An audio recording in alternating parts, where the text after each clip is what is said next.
వి gold trusted gold buyers. మీరు తాకట్టు పెట్టిన బంగారాన్ని విడిపించి ఈ రోజు ఉన్న మార్కెట్ ధరకు కొనబడను. భగవద్ రామానుజుల వారు విశిష్టాద్వైత సిద్ధాంతాన్ని ప్రపంచించారు కదా స్వామి. ఆ సిద్ధాంతం యువతకు అర్థమయ్యే విధంగా క్లుప్తంగా మనం ఏమైనా చెప్పడానికి మీరు ప్రయత్నం చేస్తారా? యాక్చువల్లీ మేము చెప్పేదంతా అదే. ఇప్పుడు ఈవేళ యువత చేసే పని ఏమిటి? వైజ్ఞానికంగా ముందుకు సాగడం. విజ్ఞానం యొక్క గోల్ ఎలా ఉంది? ఇప్పుడు ఈ రోజుల్లో నీళ్లు కలుషితం అవుతున్నాయి, గాలి కలుషితం అవుతుంది, నేల కలుషితం అవుతుంది, చెట్లు కలుషితం అవుతున్నాయి, జంతువులు కలుషితం అవుతున్నాయి, గాలి కలుషితం అవుతుంది. ఇవన్నిటినీ మళ్ళీ మనమే వెనక్కి తీసుకుంటూ మనం కూడా కలుషితం అయిపోతున్నాం. సో భావితరానికి శక్తివంతంగా అందాల్సినటువంటి యువత ఈ రకమైనటువంటి వాతావరణంతో నిజానికి నిర్వీర్యం అవుతోంది. అలా కాకూడదు. శక్తివంతంగా ముందుకు సాగాలి. ముందుకు సాగాలంటే నీళ్ళని కలుషితం కాకుండా చూసుకోవాలి, నేలని కెమికల్స్ తోటి పాడవకుండా చూసుకోగలగాలి, చెట్లు చేమలు లాంటి వాటిని వాటి యొక్క సహజతని కోల్పోయి అవి ఎందుకు పనికిరాని అవ్వకుండా ఉండేట్టుగా చూసుకోవాలి. ప్రతి ప్రాణిని ఇప్పుడు ఈవేళ మనం ఏదైతే ఈకో ఫ్రెండ్లీ అని అంటున్నాం మనం, లేదా న్యాచురల్ వే అని అంటున్నాం. ప్రకృతి ఏదో సహజమైనటువంటి వ్యవసాయాలు అని అంటున్నారు. ఇవన్నీ వ్యక్తికి ఆరోగ్యాన్ని బలాన్ని ఇచ్చేవి అని అంటున్నారు కదా. ఇది ఈవేళ పాడు చేశాం కనుక దాన్ని మళ్ళీ బాగు చేసుకోవడం కోసం ఆరంభించిన స్లోగన కాదు. మనకి వీటన్నిటినీ కూడా మనం పాడు చేసుకోకుండా జాగ్రత్తగా ఉంచుకోవాలి.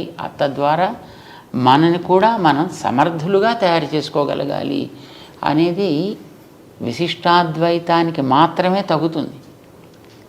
ఎందుకనంటే మనం విశిష్టాద్వైత సిద్ధాంతము అని ఏదైతే చెప్తున్నామో రామానుజుల వారు లోకానికి చూపించినటువంటిది, దాంట్లో ఈ కనిపించేదంతా కూడా ఈ ప్రపంచం అంతా అది తిరిగే ప్రాణులు, తిరగని వస్తువులు, ఈ జంతువులు, ఆ జీవులు అనే ప్రశ్న లేదు. ఇవన్నీ కూడా ఆయన యొక్క శరీరము. వాటి అన్నిటిని కూడా ఒకనాడు ఆయన చిన్నగా తనలో పెట్టుకున్నాడు. ఈవేళ వాటన్నిటిని పెద్ద చేసి వాటిలో తానున్నాడు. ఇది విశిష్టాద్వైతం అంటే ఇన్ బ్రీఫ్. ఎగ్జాంపుల్ ఏంటంటే ఒక గింజని మన నేలలో వేసినప్పుడు దాంట్లోంచి పెద్ద చెట్టు వస్తుంది. చెట్టులో ఆకులు, కొమ్మలు, రకరకాల రంగులు, వాసనలు, పువ్వులు, పండ్లు, రుచులు ఇవన్నీ మన దాంట్లో చూస్తాం. కానీ ఇవన్నీ గింజలో ఉన్నాయి.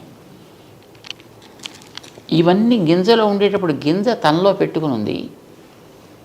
ఇవన్నిటిని తనలోంచి పైకి తీసుకొచ్చిన తర్వాత ఈ గింజ యొక్క సంస్కారంతో అది ప్రతి అణువులోనూ వ్యాపించి ఉంది.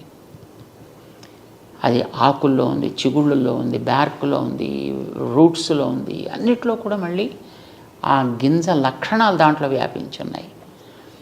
మరి అంత విస్తరించింది ఇంత గింజలో మొట్టమొదట మనకు కనిపించకుండా ఉంది. ఆ కనిపించకుండా ఉండేది ఇప్పుడు కనిపించే దశలోకి వచ్చింది. చెట్లో మనమైతే దీన్ని ఎగ్జాంపుల్గా తీసుకున్నప్పుడు అందులో మళ్ళీ తయారైన ప్రతి గింజలోకి ఈ గింజ యొక్క సంస్కారాలు దాంట్లోకి వెళ్ళి అందులోంచి మళ్ళీ ఇంకొక కొన్ని లక్షల గింజలను తీసుకురాగలిగే శక్తి కలిగి ఉంటుంది. ఎగ్జాంపుల్ కోసం అని దీన్ని చెప్పుకుంటున్నాం. But not 100% this becomes reality for the analogy. ఎందుకనంటే మనకి గింజ మొక్కను తీసుకొచ్చాక అది వెళ్ళిపోతుంది. కానీ ఈ ప్రపంచానికి అంతటికీ గింజ దైవం, భగవంతుడు. తనలోంచి ఇవి పైకి తెస్తాడు. పైకి తెచ్చిన తర్వాత వాటి లోపల మళ్ళీ తన శక్తితోటి ఉండి నిలబెడతాడు. మళ్ళీ వెనక్కి తీసుకుంటూ ఉంటాడు. ఇలా తానే వీటన్నిటిలోనూ ఉన్నాడు అనుకున్నప్పుడు నువ్వు నీళ్ళని నీళ్లుగా చూడకు, నీళ్ళని దైవం యొక్క అంశగా చూడు. నేలని నేలగా చూడకు, దైవపు అంశగా చూడు. జంతువుని జంతువుగా చూడకు, దైవపు అంశగా చూడు. నిన్ను కూడా నువ్వేదో మనిషివి అని అనుకోకయా, దైవం యొక్క అంశగా నిన్ను భావన చేసుకో. సో ఈ భావన నీలో కలిగితే మన చుట్టూ ఉండేటువంటి దేన్ని మనం నాశనం చెయ్యం. అన్నిటిని జాగ్రత్తగా చూసుకోవాలని అనిపిస్తుంది, అన్నిటినీ ప్రేమించాలని అనిపిస్తుంది, దేన్ని ద్వేషించాలనిపించదు. ఎక్కడ లోపం ఉన్నా సరి చెయ్యాలనిపిస్తుంది. మంచిగా ఉండేదాన్ని చూస్తే ఈర్ష్య కలగదు, ఆనందం కలుగుతుంది. ఇప్పుడు యువతకు కావాల్సింది అది కదా. యువత నేను, నాది, నా కోసం ఇలా పెరుగుతోంది. ఇప్పుడు విజ్ఞానం పెరుగుతున్న మాట వాస్తవం, కానీ ఈ విజ్ఞానానికి పంచుకోవడం అనేటటువంటిది పోయింది. సెల్ఫ్ సెంట్రిజం పెరిగిపోతుంది, విచ్ ఈజ్ రియలీ హార్మ్ఫుల్. నేను బాగుపడాలంతే, నేను బాగుపడడం కోసం అవసరమైతే ఎంత వినాశానికైనా నేను సిద్ధం, చివరికి ఆత్మాహుతికైనా సిద్ధం అనే స్థితిలోకి వెళ్ళిపోతుంది. సో ఒక రకంగా దైవాన్ని కలపకుండా సాగించేటటువంటి విజ్ఞాన వికాసం తీవ్రవాదానికి, వినాశానికి దారితీస్తోంది.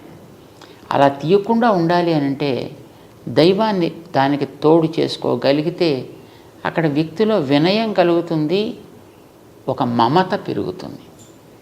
సో కావలసింది ఇది విశిష్టాద్వైతం చెప్పేది. దానికి మన బాడీనే మన ఎగ్జాంపుల్గా చెప్తాము ఎప్పుడు. ఇప్పుడు మన శరీరంలో ఎన్నో అవయవాలు ఉన్నాయి, ఒక్కొక్క దానికి పని వేరు, ఒక్కొక్కటి ఉండే స్థానం వేరు. కానీ నేను అన్నిటినీ ప్రేమిస్తాను, అన్నీ నా బాగు కోసం, నా ఆనందం కోసం పనిచేస్తాయి. అలా చేస్తుంటేనే నేను ఆరోగ్యంగా ఉంటా, అవి ఆరోగ్యంగా ఉంటాయి. ఒకవేళ అది నా కోసం పని చేయకపోతే దాన్ని డాక్టర్ గారి దగ్గరికి వెళ్ళి యాంపుటేట్ చేయడం లాంటిది ఏదో చేస్తాను దాన్ని. ఇది ఒక రైట్ ఎనాలజీగా మనం తీసుకోగలిగితే మనం అందరం కూడా, all of us are different parts of that universal power. దేవుడు అని మనం పేరు పెట్టి పిలుస్తున్నాం దానికి. వేదాలు చెప్పే కనుక దాని నారాయణ అని మనం అంటాం. మనం అంతా కూడా దాంట్లో భాగాలు. చెట్లు, నీళ్లు, నిప్పులు, గాలి, జంతువులు అన్నీ దాంట్లో భాగాలే. కనుక దేన్ని కూడా మనం అనాదరించడానికి వీల్లేదు, దేన్ని కూడా అబ్యూస్ చేయడానికి వీల్లేదు. ప్రతిదాన్ని జాగ్రత్తగా చూసుకోవాలి, ఒకదానితో ఒకటి తోడుపడగలిగేటట్లుగా ఉండాలి అనేది విశిష్టాద్వైతపు సారాంశం. అంచేత మనకి కనిపించే ఇదంతా వేరు, నేను వేరు కాదు, అది కూడా నాతో ఒక భాగం, నేను కూడా దాంట్లో ఒక భాగాన్ని. ఇది మన యువతలో కనుక కలగలిగితే ఐ థింక్ సెల్ఫ్ డిసిప్లిన్ ఒకటి ఏర్పడుతుంది వ్యక్తుల్లో. రెండవది ఏ టెండర్నెస్ ఇన్ ద హార్ట్, హృదయ స్పంది అవ్వగలిగేటువంటి భావనాధార బయలుదేరుతుంది. ఇది సాగాలి. ఇది ఎంతెంత సాగితే ఆ ప్రవాహం కింద ఉండే అంతరాలన్నీ కూడా కవర్ అయిపోతాయి. ఇప్పుడు నీటి ప్రవాహం పెరిగితే నేల మీద ఉండే హెచ్చుతగ్గులన్నీ కూడా కనిపించకుండా పోయినట్టుగా వ్యక్తిలో ఉండేటటువంటి ఈ దైవీ భావన యొక్క ప్రవాహం ఎంత పెరిగితే, ఈవేళ మన సమాజంలో జాతులు, కులాలు, మతాలు, పేర్లతో కలిగే అంతరాలన్నీ నశిస్తే నిజంగా అప్పుడు ఎంత అద్భుతమైనటువంటి సమాజాన్ని మనం తయారు చేసుకోవచ్చు. ఇలా తయారు కావడానికి విశిష్టాద్వైతం ఒకటే మనకి దారి చూపించగలిగేది. దీన్నే మనం అర్థం చేసుకోవడమే ప్రయత్నం చేయాలి. యువతకి దీన్ని అందుకోగలిగేటువంటి రుచి కలిగించాలి. ఈ రుచి, దీనికి సైంటిఫిక్ ప్రాసెస్ ఉందా లేదా అనేటటువంటిది ఒక జనరల్ ఆలోచన. సో మేమంటాం, ఇప్పుడు టెంకలోంచి చెట్టు వస్తుంది, ఇది నీకు సైన్స్ ఎందుకు, దానికి ఎవరికి కావాలి, దానికి ఫిలాసఫీ ఎందుకు, దానికి తీసుకెళ్ళి టెంక నేల పారిస్తే కొన్ని రోజుల తర్వాత ఆటోమేటిక్గా దాంట్లో నుంచే మొలక వస్తుంది. సో ఈ సిద్ధాంతాల్ని మనం ఏదో ఒక రకంగా చదువు ద్వారా కావచ్చు, లేదు వాడికి వినగలిగేటటువంటి ఏదో ఒక మార్గం ద్వారా వాళ్ళ చెవుల్లో కనుక మనం దీన్ని వేయగలిగితే ఇది క్రమంగా ఒకనాటికి అది మొలకెత్తి మహామానై పెరగచ్చు. చాలా బాగుంది స్వామి.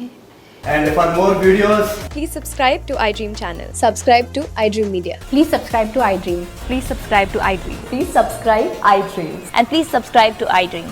For more videos, subscribe to iDream. please like, share and subscribe to the channel. Congratulations, iDream. Subscribe to iDream. Subscribe to iDream. So subscribe to iDream Media. iDream ki iDream team andarki huge congratulations. Please subscribe iDream Media. Please subscribe to iDream. Subscribe iDream. Please subscribe to iDream. iDream అంటే నా కళల ఛానల్ను subscribe చేసుకున్న నోరు తిరుగుతలేదు, మీరైతే గంట గుర్తు కొట్టండి. For more such videos, please subscribe to iDream. Subscribe to iDream. Please subscribe to iDream. Please subscribe iDream Media. Please do subscribe to iDream. Please subscribe to iDream Media. For best entertainment and information, please subscribe iDream. And don't forget to subscribe to iDream.